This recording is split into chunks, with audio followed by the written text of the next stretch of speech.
చందమామ కథ. తెలివి తక్కువ పులి. అనగా అనగా ఒక ఊరు. ఆ ఊర్లో ఒక రైతు ఉన్నాడు.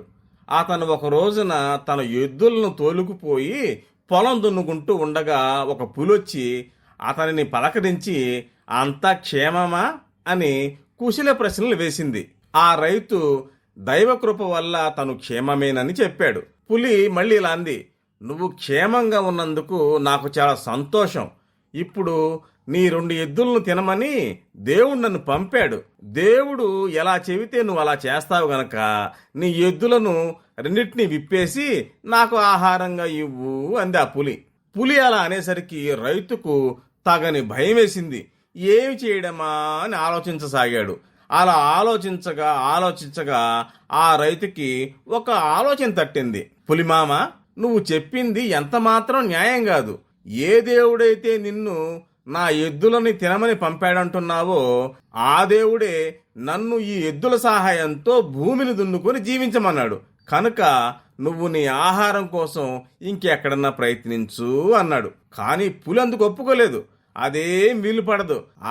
ఆలస్యం చేయక వెంటనే ఎద్దులను విప్పి నా ముందర పెట్టు, లేకపోతే నేనే వాటి పని పడతాను అని దబాయించింది. రైతు మళ్లీ ఆలోచనలో పడ్డాడు. ఈ పులి బాధ ఎలా తప్పించుకోవడమా అని. ఇంతలో ఆ రైతుకి చటుక్కన ఒక ఉపాయం తోచింది. పులిమామ, నీకు ఆకలి తీరడమే కదా కావలసింది. ఇంటి దగ్గర నాకు మంచి బలిసిన ఆవుంది. కాసేపు ఆగావంటే నేను ఇంటికెళ్ళి ఆ ఆవును తెచ్చి నీకిస్తాను. ఎద్దుల్ని మాత్రం వదిలిపెట్టు. ఎద్దులు లేకపోతే నాకు బతికే లేదు అన్నాడు. పులికి మాత్రం ఎద్దులే కావాలని లేదుగా. దానికల్లా తన కడుపు ఎలాగైనా నిండితే చాలు. అందుచేత సరే అలాగే లేవయ్యా, త్వరగా పోయి నీ ఆవును తోలుకురా అంది. అప్పటికి ఈ గండం గడిచింది కదా అని రైతు ఇంటిదో పట్టాడు. ఇంటికి చేరుకొని భార్యతో జరిగిందంతా చెప్పి తను ఆవుని పులికి ఆహారంగా ఇస్తానని చెప్పి వచ్చిన సంగతి కూడా చెప్పాడు. అంతా విని ఆ రైతు భార్య మండిపడింది. చాలే, మహా తెలివైన పని చేసుకొచ్చావు. ఆవునిచ్చేస్తే పిల్లలకి పాలెక్కడి నుంచి వస్తాయి అనుకున్నావు. అదీగాక నాకు పరమాన్నం అంటే చాలా ఇష్టం. పాలు లేకపోతే నాకు పరమాన్నం ఎలా వస్తుంది? అందుకని ఆవునివ్వడానికి ఎంత మాత్రం వీల్లేదు. కావలిస్తే నీ ఎద్దుల్నిచ్చుకో అని మొండికేసింది. ఓసి వెర్రిదానా, మనం ప్రాణాలు నిలుపుకోవాలంటే అన్నం కావాలి గాని పరమాణం లేకపోతే చచ్చిపోతామా? అన్నం కావాలంటే ధాన్యం కావాలి. ధాన్యం కోసం పొలం దున్ని పండించాలి. పొలం దున్నటానికి ఎడ్లు కావాలి. కనుక ఎడ్లనిచ్చుకుంటే మనం పస్తులుండాల్సిందే. కాబట్టి ఆవునిచ్చుకొని ఈ ఆపద నుంచి తప్పించుకుందాం. లేదా నీకు ఇంకేమని ఇంతకంటే ఆలోచన వస్తే చెప్పు, అలా చేస్తాను అన్నాడు రైతు. రైతు భార్య కాసేపు ఆలోచించింది. మెరుపులా ఆమెకు ఒక చక్కటి ఉపాయం తోచింది. సరే, నాకు మంచి ఉపాయం తట్టింది.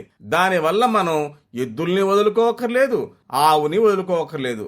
నువ్వు ఇప్పుడే పులి దగ్గరికి పోయి ఆవుని నా భార్య తీసుకుని వస్తోంది అని చెప్పు అని రైతుని పులి దగ్గరికి పంపింది.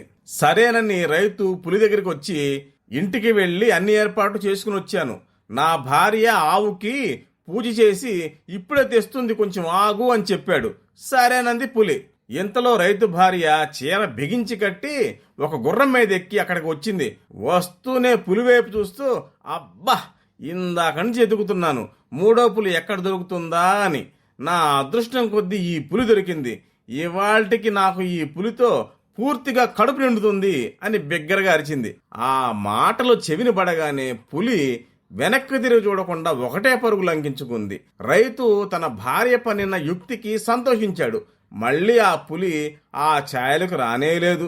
రైతు తన ఎద్దులతో మామూలుగా పొలం దున్ని పంట పండించుకుంటున్నాడు. రైతు భార్య పిల్లలు ఆవు పాలతో ప్రతిరోజు పరమాన్నం వండుకొని తృప్తిగా తింటున్నారు.